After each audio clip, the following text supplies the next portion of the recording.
As Russia recovers from what it calls Wagner's rebellion, there's a new focus on private armies. They're used in many conflicts around the world, but how much of a threat are they to the global order? And can they be stopped? This is Inside Story.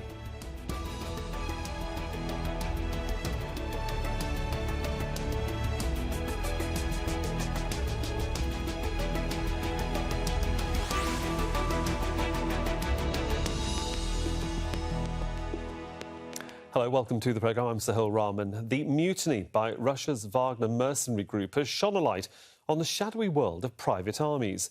They operate in conflict zones around the world. Their services have been employed by governments, anti-piracy operations and even by some NGOs. But what are the risks of these soldiers for hire? And how much of a threat are they to the international order and international peace? And what role will they play in the future? We'll put those questions and more to our guests in just a few moments. But first, this report from Alex Baird. The Wagner Mercenary Group, once in lockstep with Russian President Vladimir Putin, and now an existential threat. We will protect our people and our statehood from any threats, including internal betrayal. And what we are facing is betrayal. Exorbitant ambitions and personal interests led to treason. Tens of thousands of fighters loyal not to the Kremlin, but to Yevgeny Prigozhin. He's grown his private military force into a global power, active not just in Ukraine, but across Africa. Wagner has worked for governments and militaries in Central African Republic, Libya, Mali and Sudan fighting rebel groups. Prigozhin has also reported military and political influence in Chad, Mozambique and Zimbabwe. The sheer scale of Wagner's operations has exposed the risks of private armies, and Wagner is just one of many. Recent years have seen major mercenary activity in Yemen, Nigeria, Ukraine, Syria and Iraq, among other places. There's been debate about what laws govern private armies and if they can be held to account when their fighters commit crimes. No one knows how much the industry is worth, but business is booming. One of the most advanced and best known mercenary groups is the American firm Academy, formerly known as Blackwater. It played a substantial role in both Iraq and Afghanistan for the US government. While UK-based G4S contractors at one time was responsible for providing nearly a third of all non-military convoys in Iraq. Today the group is present in more than 125 countries. Companies like these are operating on nearly every continent and provide tens of thousands of highly trained fighters for hire. But it's not only governments who are paying for their services. Multinational corporations are the biggest new clients. They're using mercenaries to protect their investments, especially mining sites and shipping routes. Even NGOs, including Save the Children and World Vision, have turned to guns for hire to protect their operations in dangerous regions. And with conflict on the rise worldwide, it looks likely that private military companies are here to stay. Alex Baird, Inside Story.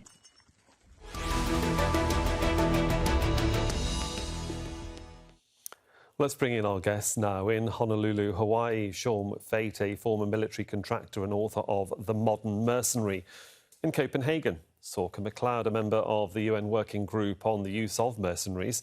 And in Washington, D.C., John Lechner, a Wagner Group Expert with focus on conflict in Africa. A warm welcome to all of our guests on Inside Story. A lot of bases to hit on this particular programme. Let's just begin with the fact, Shone, if I can come to you first in Honolulu. Recent events seem to show that mercenaries can be more dangerous and more lethal militarily and politically than one might imagine. Bit of a wake-up call, really, isn't it, to world leaders? It is. I mean, it certainly shows the risks of relying on private force to do your bidding, especially a mass like the Wagner Group. But we can't forget that mercenaries are the second oldest profession. They're very hard to control. They can be very fickle. What we saw over the past weekend is not new in history. So I think the problem also is that world leaders up to this point have generally seen mercenaries as cheap Hollywood villains. And that's not true. They are very dangerous. John Lechner, can I get your opinion on this? Because as Sean just mentioned, historically, I mean, we could go back to what William the Conqueror in the 11th century, you know, using hired swords to combat and make conquest of England, really, and start, you might say, the British monarchy. There's a whole list here as well, from Syria to Italy to even the Pope using mercenaries. What's your general opinion of what we've seen over the last sort of 48 hours? And it's a continuing story, isn't it, about what's going on in and, dare I say it, outside of Russia? Yeah, I mean, first I would agree with Shone McFate that the use of mercenaries and their role in conflict is nothing new. And really, it's only been in the past 200 years or so that we've seen the development of national standing armies. And I think, as Mr. McFate has pointed out in his own book, the world is beginning to revert and change again to the privatization of security in warfare. I think specifically what it means for governance, especially within Russia at the moment, is yes, mercenary groups are can both work for the state, but are driven by profit, and they can be an incredibly useful tool, but a dangerous tool at the same time if they're not satisfied with a particular outcome. Sorcha, we'll talk about the sort of legality of what's going on globally in a moment. But in terms of mercenaries, it's a fickle business, isn't it, really? Pay the right price, you buy the right men and guns, they're yours, but it'll come back to bite you in the posterior if you haven't paid enough. And this is what seems to be developing, or has been, a historical scenario for quite some time. Well, I think what we've seen at the weekend is the consequences of the unregulated privatization of the use of force, and you know, Machiavelli wrote many centuries ago that mercenaries are dangerous, they're unreliable, you can't trust them, and I think that's very much what we've seen here. But you know, over and above that, they are hugely problematic for civilian populations. They, you know, that's not to say that other armed forces or other armed non-state actors are not dangerous as well.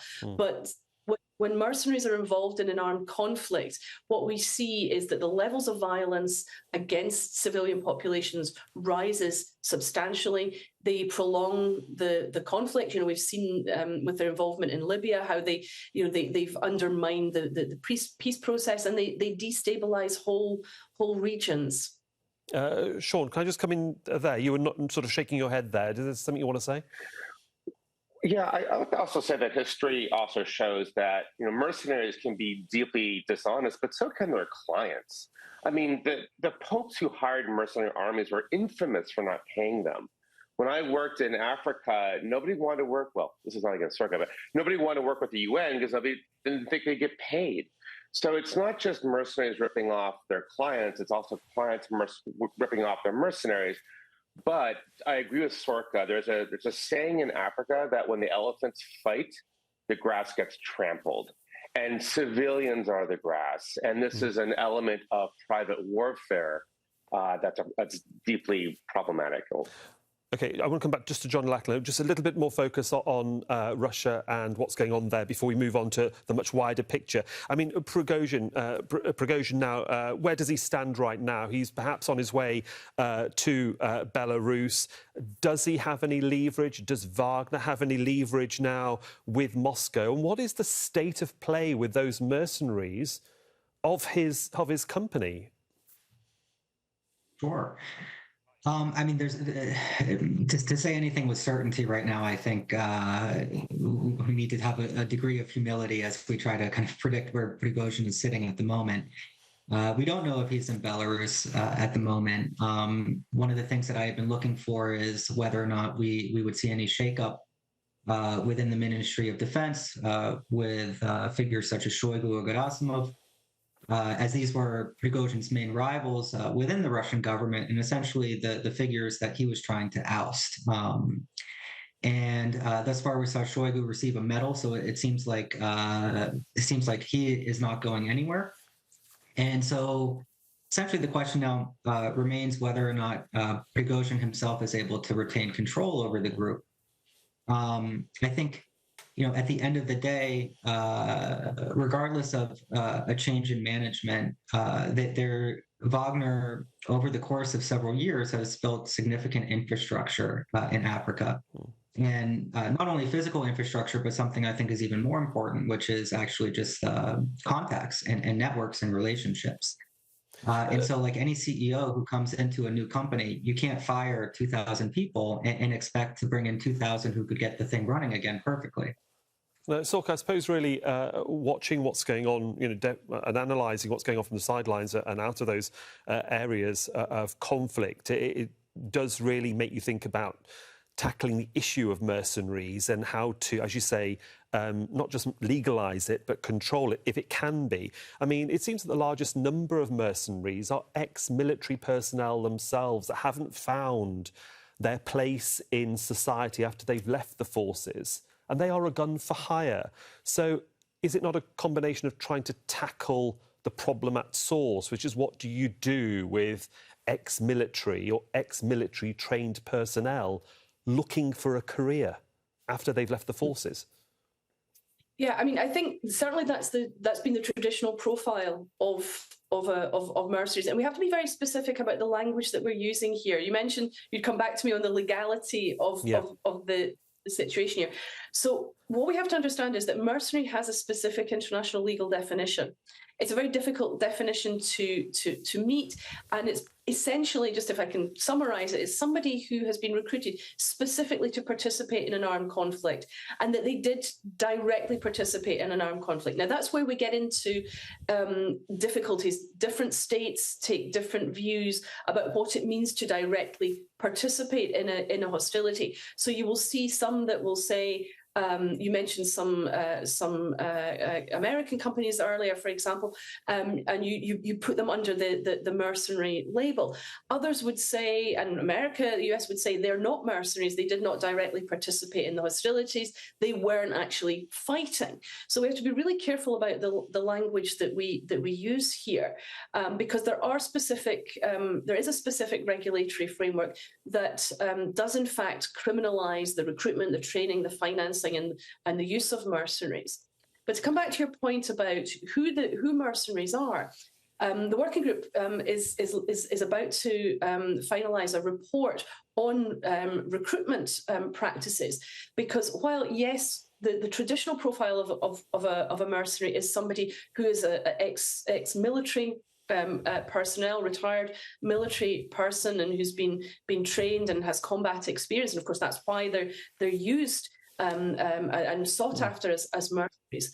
One of the problems that we've seen in recent years is a phenomenon called we call predatory recruitment, where we are seeing people who are being taken advantage of because they come from a conflict-affected country. So, for example, Syria, we've seen this happen, and where they are being, in some cases, coerced or put under pressure to become mercenaries, or they're actually fraudulently recruited as mercenaries and promised nationality on large sums of money, which never materialize.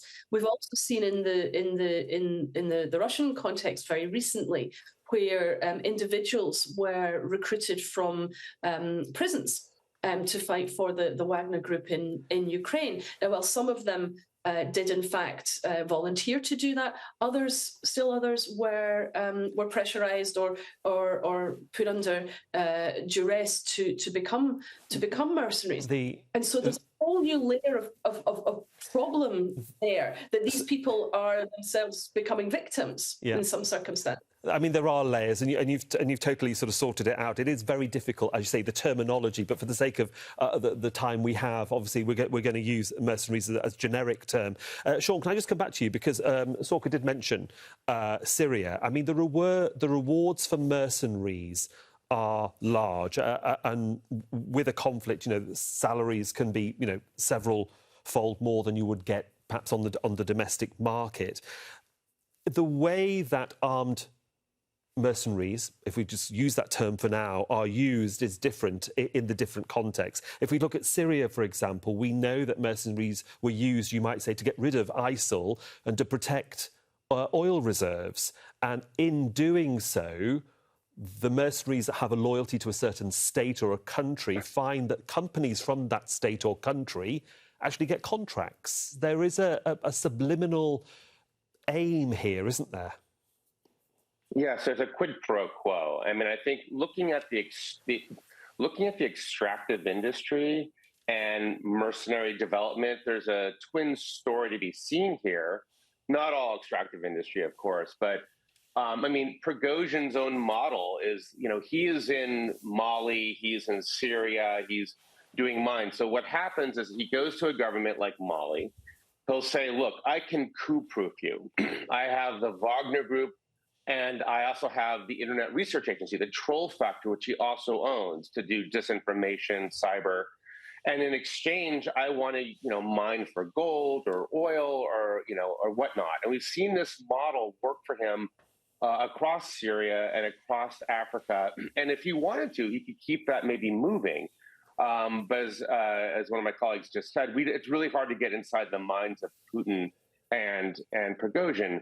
But yes, there is something to be said about, wealth, money, and firepower. Yeah, the quid pro quo thing is interesting because, John, can I come to you in Washington, D.C.? It's sometimes even simpler than that, isn't it? For example, in Nigeria, under the radar, the authorities there, so we believe, also brought in mercenaries to try and push out Boko Haram. I mean, what was your understanding of what was going on there? Well, just to go back to one thing that Mr. McFate said, which I think is interesting, is that it is a model, the kind of exchange of security provision for concession rights to natural resources. But even that's also not a model that's unique to Wagner. And often for African governments, there's a correlation, but not necessarily a causation, that in places where there are natural resources, there are conflicts, and governments of those countries tend to be cash strapped. They don't have a lot of cash on hand. And so for them, the easier thing to do as well, to take advantage, is to give away concessions that they don't necessarily control. And they don't have to give away any cash out of pocket. And so these deals also do work to the interest of the African governments who are looking for security provision. As to Nigeria, I think, one of the things that we forget about Wagner is that it's very standard for a PMC to be operating in Africa. That is where the demand is for a private military company, and Wagner is no exception. And so I think we sometimes put the cart before the horse when we're surprised that they're seeking clients in places where there's conflict, because peaceful countries are not very good business for a PMC. And moreover, outsourcing, as I think Mr. McFate can explain with his own experience, to contractors in Africa is pretty standard, because unfortunately, Africa, for a lot of the major countries, such as the US and Russia, is not a major priority. And so they don't want to put their own troops on the ground, and would prefer to outsource to contractors if they can. OK, that's the harsh reality, you might say, what's going on the ground. So can I just come in here with you? Because obviously, the UN is watching what's going on. The EU has also made a statement, last September. I'm just going to bring in what they said to the Human Rights Commission in Geneva as HRC 51 on the 20th of September. However, the roles and actions of mercenaries, a category specifically defined in international law, should not be confused with the activities of private military and private security companies, the use of which is lawful in certain circumstances. They go on to say the report recommends that states adopt legislation aimed at regulating the activities of private military and security companies. It's something we've just touched on in the early part of our conversation. Let's not dwell on it too much, but it is fraught with problems, isn't it? Even if it is approved by different member states in different ways. Absolutely, and I think you're quoting from my presentation to the Human Rights Council last September, and that was a report on the problems of because we're the UN working group. We don't work for the UN. We're independent human rights experts, and so we approach this very much from a human rights perspective. And so that report that we presented last year was about the lack of accountability and access to justice for victims of mercenaries and indeed private military and security companies. But at the moment, there is a regulatory gap. So as I mentioned earlier, we do have a very clear framework that criminalizes the recruitment, the training, the use and the financing of mercenaries within a very specific definition. But then we have these other actors which are not legally defined: private military companies, private military and security companies, private security providers. There is a soft law framework for them, but there isn't an international binding instrument. And the international community has been meeting over many, many years. I've been part of that process, and they have been unable to reach an agreement on whether there should in fact be a binding instrument to address particularly the human rights elements of or the problems associated with these kinds of actors, because it actually doesn't, in a way, it doesn't matter what you call these actors. If you commit human rights violations, you commit human rights violations. If you commit war crimes or crimes against humanity, which is what we've been seeing with the Wagner Group in CAR, in Mali, it doesn't matter. It actually doesn't matter. The individuals can still be held criminally responsible under international law for those crimes. As and when. The problem is, yeah, because as and when they happen, as and when they happen, I just want to jump in because I just want to move it on slightly, because there are scenarios that are being discussed internationally about whether, again, mercenaries or armed groups can actually aid governments in certain scenarios. Let's just go to Pakistan, for example. Shaun, just want to get your opinion on something. We've seen over the years that the polio vaccination scheme that's been tried and tested in the northwest of the countries has often come under attack by individuals who don't trust it. The state itself can't seem to protect health workers. As one example, this is where NGOs are saying our own armed groups could possibly protect the health workers who are there to do a civic service. This is the grey area, isn't it, of what is a mercenary and what isn't, and how they are paid. That's right. So I think that it's a moral calculus issue, and you can almost see in the future. I mean, what we saw with Wagner over the weekend, this is not the end of it. And also, mercenaries or armed groups, what are you going to call them? They're like fire. They can either burn down your house, but they can power a steam engine. So you can imagine how maybe even in the future, an NGO might hire a mercenary group to intervene and stop ISIL 2.0. So a lot of good and a lot of bad can come out of mercenaries. It's not just pure bad.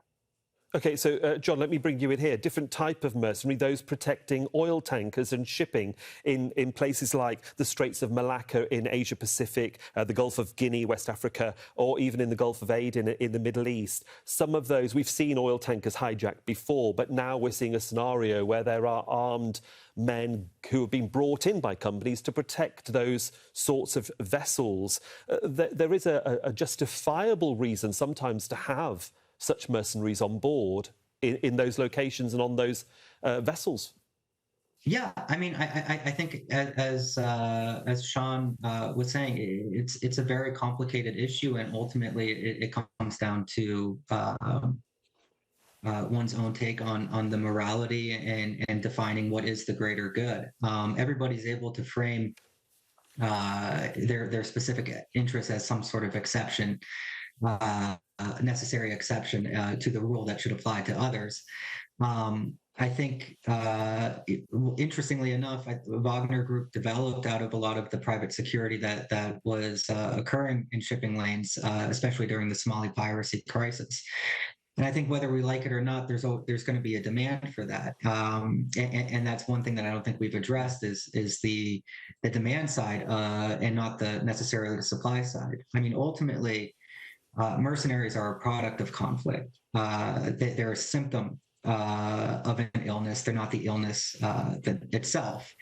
And Wagner Group, I think, has come about as well at a particularly interesting time where we're seeing a sort of existential crisis in peacekeeping, specifically in Africa, where citizens have seen decades of UN peacekeeping missions that have failed to protect civilians, and in a lot of cases, intervention after UN interventions, the situation has become worse. Okay. And so there is a demand for military solutions. If there is that demand, let me come back to Sorcha very quickly, because obviously, you know, we talked just a little while ago about the sort of legality of such groups, and in some countries they're not allowed, in some countries they are. The US, for example, has the largest number of security companies that seem to work internationally from our research, and even within the Constitution, under Article 1, Section 8, individuals or groups are allowed to authorise the hire of privateers, as they call it. And of course, Constitution written, you know, a couple of hundred years ago. But while you look at the EU and your appeal to the EU is to try and regulate the issue of mercenaries, should it not be also pushed towards North America? Well, from the UN Working Group's perspective, our call for regulation is truly international. It's not we're not picking on any one particular country. We think the international community should be regulating the use of mercenaries, the use of private military and security contractors, and regulating the services that they provide, and that they should be because you know they're not going to disappear. This is the unfortunate reality when it comes to the sorts of actors that are perhaps not providing combat services. We can't, you know, they're not going to disappear. But as I said, there is international regulation that prohibits the use of mercenaries in armed conflicts.